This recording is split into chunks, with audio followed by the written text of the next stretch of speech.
आजचा दिवस महाराष्ट्राच्या जनतेसाठी खूप दुःखद आणि कठीण दिवस आहे. महाराष्ट्राचा एक तरुण नेता ज्याने या महाराष्ट्रामधले आमच्यासारखे अनेक तरुण घडवले,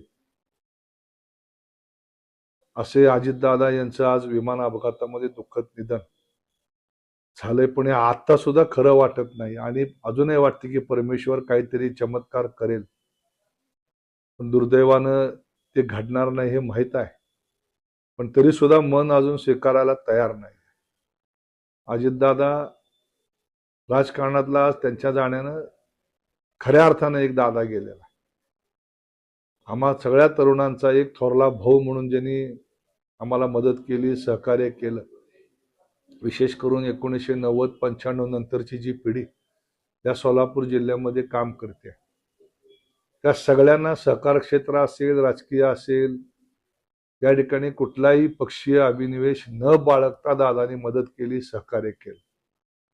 निवडणुकीचं राजकारण सोडून विधायक राजकारण कसं करावं, सामाजिक चळवळी कशा कराव्यात, हे अजितदादांनी आम्हाला शिकवलं.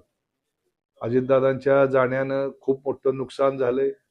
व्यक्तिशः माझ्या कुटुंबामध्ये मग कुठलाही सुखाचा किंवा दुःखाचा प्रसंग असेल, त्या प्रत्येक प्रसंगामध्ये दादा आमच्या पाठीमागे उभा राहिले, आमच्या बरोबर होते. त्यामुळे दादाच्या जाण्यानं स्वतःच्या कुटुंबातली व्यक्ती गेली अशा पद्धतीच्या भावना आज निर्माण झाल्यात. आज दादांच्या जाण्यानं महाराष्ट्राची खूप मोठं नुकसान या ठिकाणी झालंय, खूप मोठी पोकळी निर्माण झाली. दादांच्या कुटुंबामध्ये सुनेत्रा वहिनी असतील, त्यांचे कुटुंबीय असतील, त्यांच्यावर तर दुःखाचा डोंगर कोसळलाय.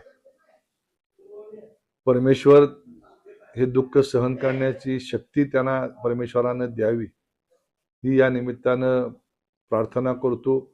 आणि अजितदादांच्या प्रती पुन्हा एकदा आदरांजली, श्रद्धांजली अर्पण करतो.